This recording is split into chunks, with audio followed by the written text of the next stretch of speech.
Hello students and welcome to a new video for class 10 on the expression section, that is section D for your SSC board exam March-April 2021.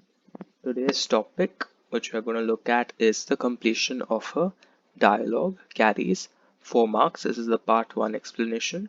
The part 2 will follow soon. Now, the first thing that you need to know about this question is that you are given an incomplete dialogue to complete with blanks, 4 blanks to be precise. You do not have to write the dialogue, you just have to complete it. So in this video, let's look at some general tips and pointers which will help you as you attempt to solve your dialogue. So points to keep in mind, the first thing and the golden rule of a dialogue is to note between whom the conversation is taking place and accordingly decide if the person speak using tu or vous. Now you know very well that tu is an informal situation and vous is a formal situation. Now it's obviously not going to be given to you. Okay, it's not going to be spoon fed to you whether you're going to use tu or vous. So it's up to you to decide. So I've made this table which should help you, give you a better, clearer understanding as to when you use tu, when you're talking, when the dialogue is between people of the same age who are familiar with each other. That is, they have met before or they have practically lived their lives together. For example, two friends talking to each other, siblings, for example, a brother and sister, or two brothers or two sisters, two cousins. Okay, they are all of the same age and they are familiar with each other. In such situations, the two parties in the dialogue speak using tu. Okay, then when do you use vous? Vous is used when people are meeting each other for the first time. That is a formal situation. What is also called a formal situation is when you have one younger person and one older person. So it may be your parent and a child. It'll still be a conversation in vous. Okay, because there is a generation gap between the two parties speaking in the dialogue. For example, parent and child, student and teacher. Okay, these are relationships where there is a degree of respect due to seniority. You will have to use vous. Shopkeeper and customers, perhaps for the first time they're meeting, so they will use vous. So this is the distinction you need to make. Okay, take the call by yourself whether the parties in question speak using tu or vous. Now, next thing is to use question words, because a dialogue obviously involves questions. You will have to frame some questions, you will have to frame some answers. Use question words, and the rule of inversion you have learned in the grammar section when you're framing questions. You will obviously have to attempt to frame some questions during the course of your solution of the dialogue. So the grammar section, question 1, question 3D of the grammar section, where you have to frame questions, all those rules, the rule of inversion, the question words, all those are going to come very handy in this question as well. So make sure you're thorough with that. So each blank that you fill up should contain a minimum of 4 words. This is important because for a certain blank, you cannot just see merci beaucoup and be done with that blank. That will not work. You will not get your 1 mark for saying merci beaucoup. Okay, you can use merci beaucoup to fill up some words. That's all right, but there has to be something more than that for a single blank. You cannot expect to get your full 1 mark for a merci beaucoup or for a bientôt. Okay, that doesn't work. So at least 4 words, there should be some substance in every single blank that you fill.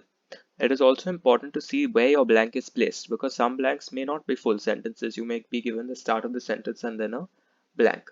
Okay, so you will have to complete that sentence accordingly. So some blanks are not full sentences.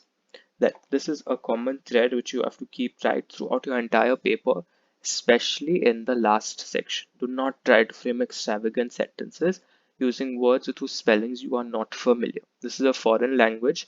Remember, the more you try to be extravagant, the more you try to show that you know these long words, okay, use these complicated grammatical structures, your syntax, your spelling, all that goes for a toss and you end up losing more marks than you gain.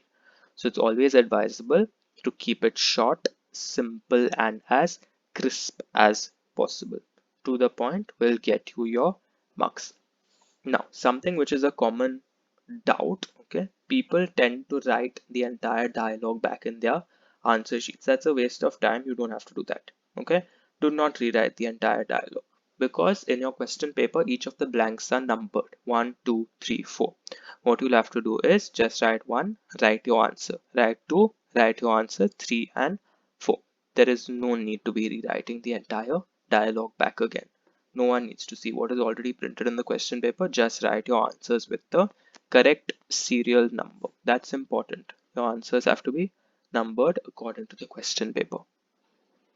So now I'm giving you a list of some useful words that could help you during the course of the dialogue. These could be used as fillers in between. Okay, 2-3 words can be eaten up using these fillers that I'm giving you, and it could also help you for certain specific situations.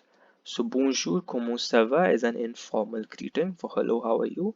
Comment allez-vous is the formal situation. Then merci beaucoup et toi or et vous is fine, thank you, what about you? Tout va bien, merci. Everything is well, all is well, thank you. Then introductions, in case you need to make any introductions. Bienvenue à, welcome to, je m'appelle, dash dash dash, my name is so and so. Comment tu t'appelles or comment vous vous appelez. These are all basic things that you've been doing from the 8th standard, just to refresh your memory. D'où viens-tu or d'où venez-vous? Where are you from? Where do you come from? Où habites-tu or où habitez-vous? Where do you live? Where do you stay? If you need to say I don't know for something, je ne sais pas, I don't know. If you say you heard something or you know about so and so fact because you heard it, j'ai entendu que, and then say what you heard. Okay. Then it's always better to be polite. Okay. Being polite doesn't cost you anything, so you can use these words for that. Désolé is sorry. Be careful because if it's a lady writing, as in if the speaker is a lady, you'll have to give it an extra E. Merci beaucoup is thanks a lot. S'il vous plaît. Now this is important. Okay, this please in English we use it at the start of the sentence. In French it is always used at the end of the sentence. So that's why you have the dot dot dot and then you have the s'il vous plaît coming in at the end of the sentence. If you want to say not a problem or no worries, it is rien ou pas de problème. Both mean the same thing. Then don't worry, if you want to say, is ne t'inquiète pas or ne vous inquiétez pas for tu and vous respectively. In fact, for tu you can just use t'inquiète. There's no need of ne and pas also. T'inquiète by itself means don't worry. Très bien, if you want to compliment someone, très bien, excellent, very good. Then if you're going shopping, these are some very useful expressions. Où est-ce que je peux trouver dash dash dash? Where can I find? Avez-vous? Do you have so and so? Je cherche. I am looking for.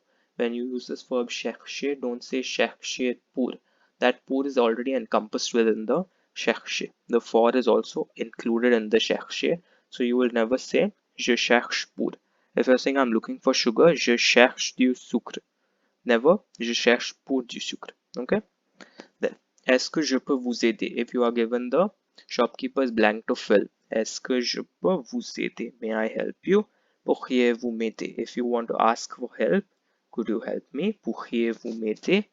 Combien ça coûte? This is a famous one for shopping dialogues. Okay, how much is the total cost? Combien ça coûte? Then when you're closing up the dialogue, in case you need any of these, au revoir is goodbye. À bientôt, à tout à l'heure is see you soon. À demain, if you've made plans, you're going to see each other tomorrow. À demain works. If you have to say, if you want to kill the conversation there and then, je dois y aller also works. I have to go, I have to leave. Okay. Now, this is a checklist that you need to see that all this is done once you complete your dialogue question. Check that your spellings are fine, including correct accents. If there's a word that you're not sure about, don't sit on the fence, cut that out and use another word. If you have to delete that entire sentence, do that as well. Frame a simpler sentence. There should be no English words in your answers, that goes without saying. Check that your punctuation is covered, full stops, commas, question marks, most importantly for your questions. Check that each blank has been numbered correctly as per the question paper. That's important because you're not writing the entire dialogue again. Then check that your grammar, your syntax is all good, that you have your participles correct, your adjectives are agreed with the nouns that they are describing. Check that you use the correct auxiliaries if you're using a past tense. Check that the inversion has been done for questions wherever necessary. Check that you've used the correct question words. If you want to say why, you shouldn't be saying who. So sometimes such mistakes happen. You need to be aware of that. And lastly, check if you've used to and who correctly. That you should be checking in the beginning actually, but in case it slips your mind, you can always go back and check it at the end, because the conjugation of the verbs also changes, remember, for to and woo. And the last thing, the final thing, once all this has been checked, just read the completed dialogue, go to the question paper, read the printed matter, come back and check your answers 1, 2, 3, 4, and see that the dialogue progresses in a logical sequence, that everything links to each other and you have a plausible dialogue, something that could actually be taking place in real life. See that you have something like that, that it flows, that the dialogue makes logical sense once you have finished writing it. With this, I close part 1. In part 2, I'll solve a couple of sample dialogues for you, and then I will give you a few questions for your own practice. Thank you.